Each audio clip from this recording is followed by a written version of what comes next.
I want to bring Christian back into the fold. Earlier, Vince and I were talking about Governor Hickenlooper's comments about marijuana not being as vexing as he thought it was going to be. Well, you know, first, it's all those young people coming, and they look at marijuana and they say, hey, we can drink whiskey, why can't we, you know, have a legalized system with marijuana? Right. Well, I think that if you look back, it has turned out not to be as vexing as some of the people like myself that I opposed the original vote, didn't think it was a good idea. Now the voters spoke, so we're trying to make it work, and I think we are. Again, it's not as vexing as we thought it was going to be, but at the same time, it hasn't been the economic boom that some promoters thought it would be. I think we are slowly, through hard work, building a regulatory system, you know, making sure we keep it out of the hands of kids, making sure we keep our streets and roads safe, making sure we begin to kill the illegal black market, right? Drug dealers don't care who they sell to. And we're getting it. We're getting there. But Christian, how has Hickenlooper handled this first of its kind of implementation? You know, with I think he's done a reasonable job, and you know, it's not going to give him, you know, an A+ for taking it and running with it, but also he hasn't failed it. You know, there's some chief of states that have really stepped out and said, listen, I'm against this. And so I think there's been a reasonable approach that he's taken from somebody who was openly against the industry in the beginning.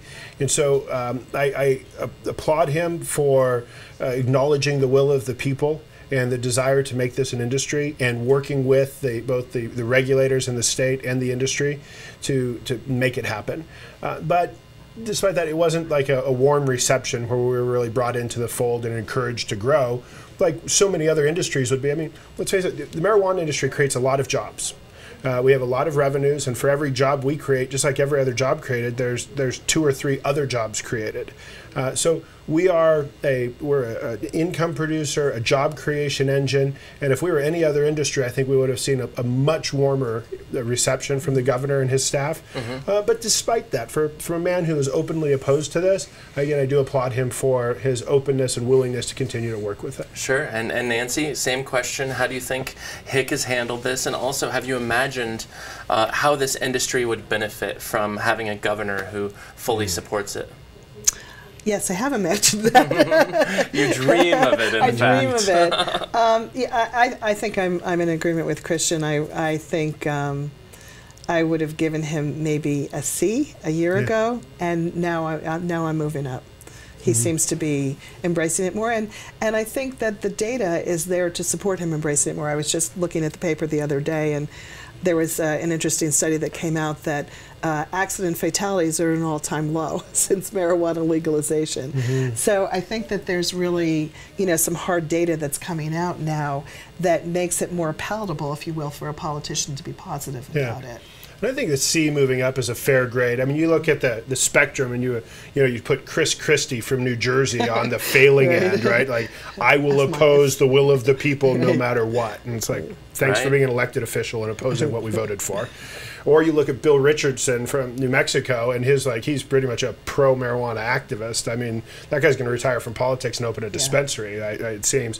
And so you kind of put Hickenlooper in there. You sort of see him in the middle, but I think he's trending to this openness, and I absolutely agree with you. I think that they're seeing, they're seeing the same data that we are. They're having the same experience that we are, where his personal experience is showing him that the lies that he's been fed over his lifetime might not hold water. And so he's enlightening with the rest of us. So just to go to the other side, do you think that he had to be conscientious and conservative going into this great experiment because he was the first and because he's guiding the state that is doing it for the first time? Do you think he had to do any of that? I think he had to be politically expedient, really. I mean, the risk would be very high to have come out gung-ho only to have it, you know, fall apart or have some huge repercussions. I think he played it intelligently from a political point of view. I absolutely agree, and I think in political terms, politicians have political capital, and they only have so much, and they have to be careful how they spend it. And the truth is, I think marijuana is a high-cost political capital issue. And if you were to step out really in favor of this, there's a lot of folks who would alienate. It would make the rest of his agenda difficult. And so we have to be realistic about. Listen, Hickenlooper is not the governor of Colorado to make me happy, right? Like, he's the governor of Colorado to do the best job that he thinks he can do for the people. I hope, anyway, in an altruistic sense, that's what he's doing. And so that expenditure of that political capital, and sort of, again, I agree with what you're saying. I think he did a reasonable job navigating a challenging situation. And listen, here's the other thing.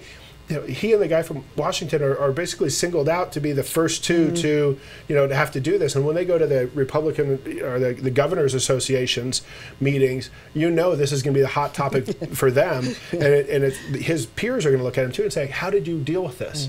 What have you done? And so there's a lot of relativeness about what his job is and how he did. Sure. And I actually think he has gained political capital. I think Colorado is widely seen as being a pretty successful implementation of medical and recreational. None of the disasters that people were fearing or predicting have come to pass. And, he's to be congratulated for presiding over that. I'll always remember Nancy Grace's tweet from January of 2014, where she predicted that Colorado was about to see the biggest crime wave known to modern humanity. And we all know that came true. She's very right? understated anyway. I know. She's known and celebrated for her subtlety.